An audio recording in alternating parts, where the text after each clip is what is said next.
everybody, and welcome to Fan at the YAM. I'm Carrie, the art educator here at the Yellowstone Art Museum, and today we're in Art Auction 54, and we're going to be exploring some different painting techniques that I'm really excited about. Now you'll notice that in the auction this year we have so many different types of paintings and mediums and so many different types of artists, so I thought we'd just look at a few today and explore some of the different techniques that they use. Some of them use more traditional techniques, like using a brush or a palette knife, but others use things that you may have never even thought of to put paint on a canvas with. So let's take a look around and see what we can find. So this painting has a lot of really great colors in it, and I think there are so many different things that you can see. One of the other things I want to point out is all the texture that is in this painting, and although it may look flat from a distance, you can see where she's used some really thick paint to build up the surface.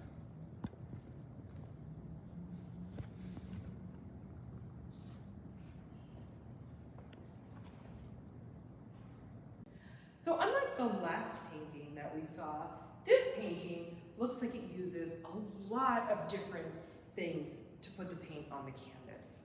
So in certain places, you can see some of those really clear gesture lines. But then in other parts, it looks like maybe it was done with a palette knife or something similar. Sometimes they used a really dry brush to make really clear brush strokes, and other times they were using more paint to blend things together.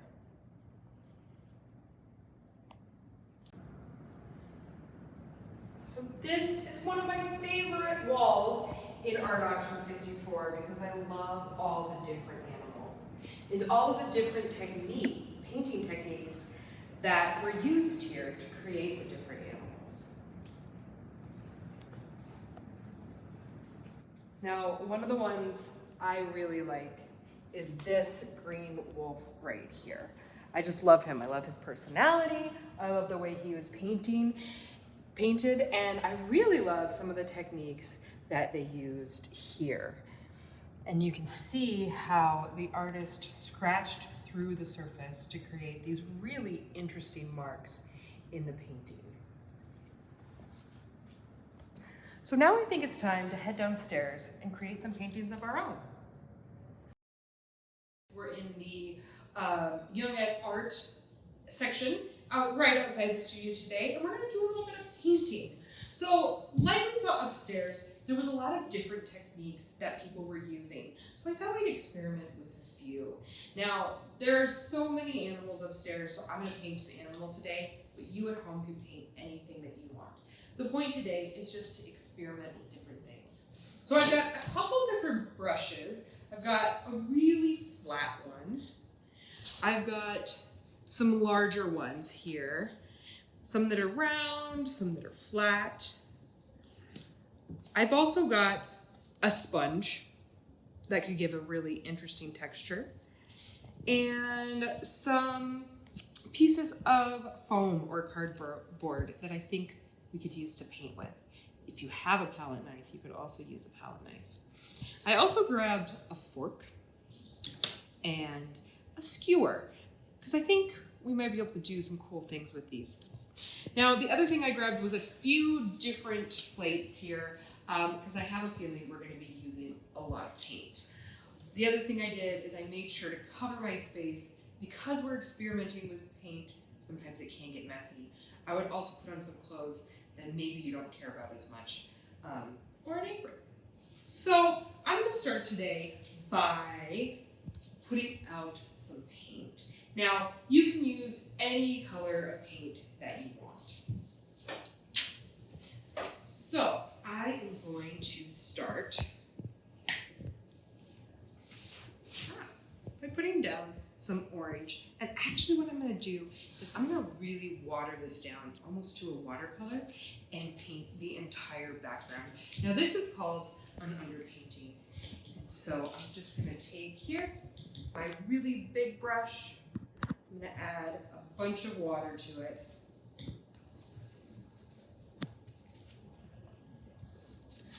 Turn it into really, really watery watercolor. or acrylic, almost like a watercolor. And I'm gonna put it down. Now I'm gonna cover my entire canvas with this.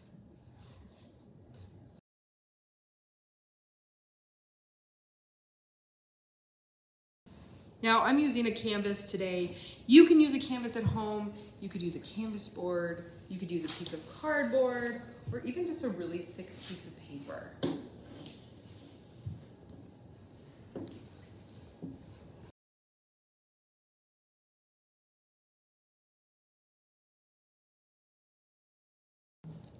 I'm gonna let that dry just a minute before I go in and add in my animal today. So my background is mostly dry now, and one of the reasons I did this is because sometimes it's nice to have a color underneath your paint that you can bring back out. So now I'm going to take a look at maybe some of the other things that I could do with the things that we have. So I'm going to start by pouring out some more paint here.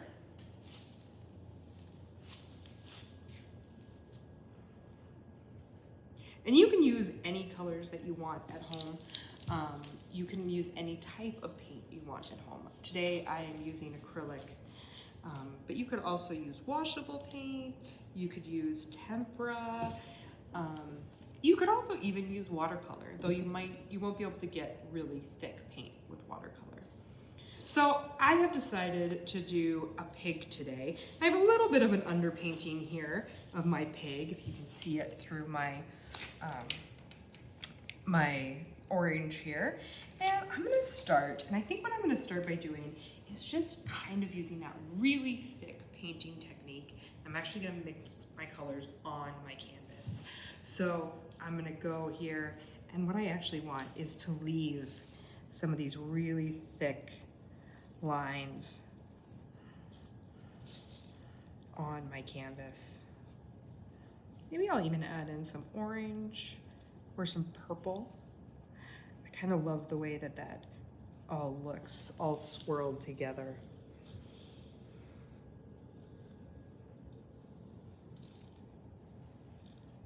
Now, when you're drawing animals, I always like to break it down into really simple shapes. So for my pig, I was immediately thinking of his very round nose, and then his head is more like a square or a weird trapezoid type thing.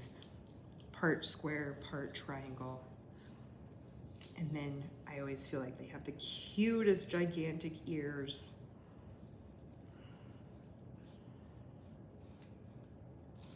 And then a really big chubby body. And then I'll go back and I'll add in some of his legs and whatnot.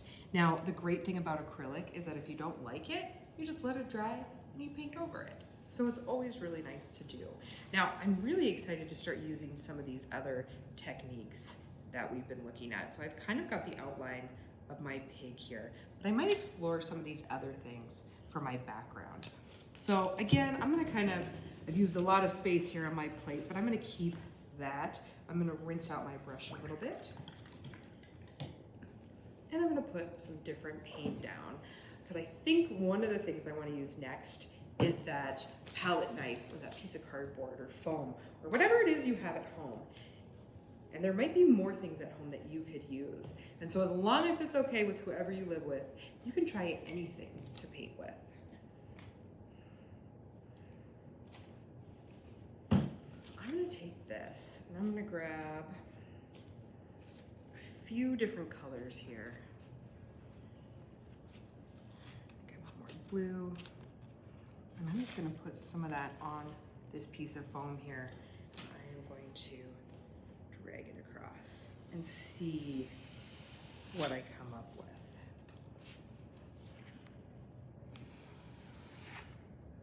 And you can see that some of my underpainting is kind of coming through there.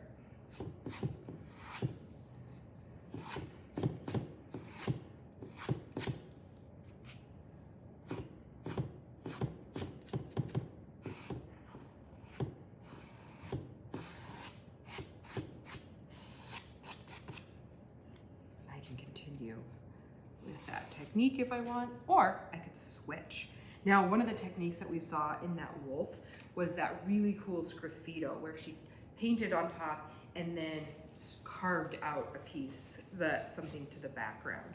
So if I put down a bunch of paint here, I can go back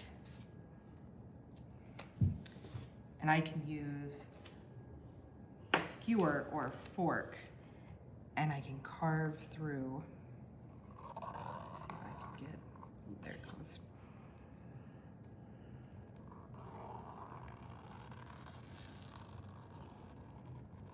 That paint there.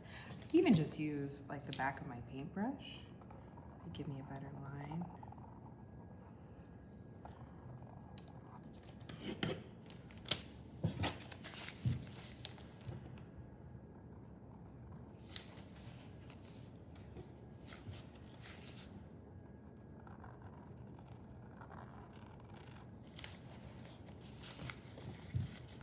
I could even draw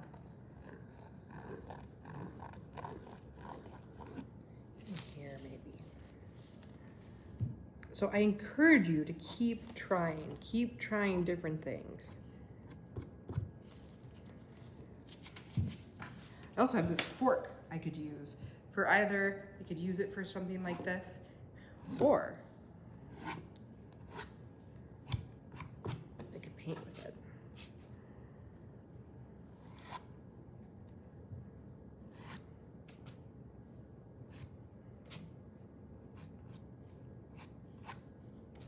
It's starting to look like a sunflower maybe.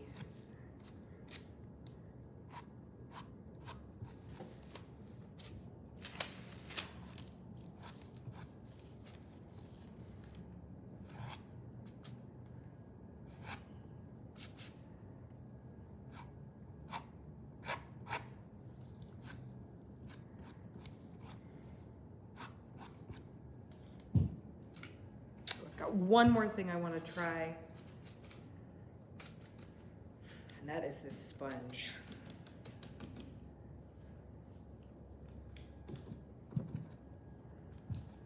Maybe I'll grab some back.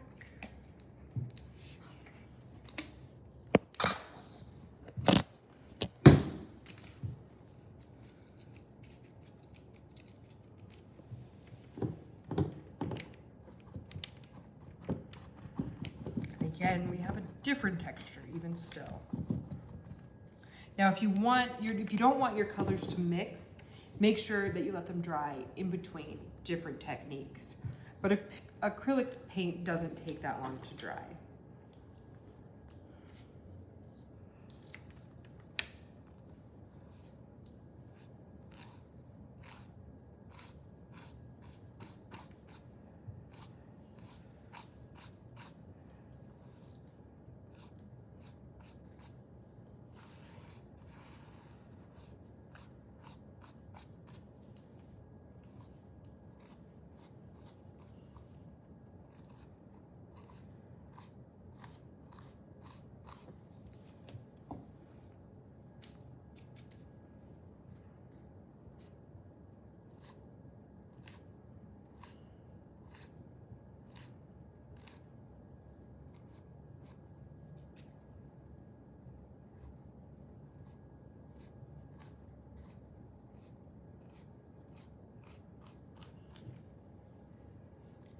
So I can't wait to see what you guys come up with and all the different things that you can use from your house. If you'd like to share them with us here on Facebook, we'd love to see the work that you create. And I hope you were inspired by Art Auction 54. We hope to see you all here again soon, back at the YAM.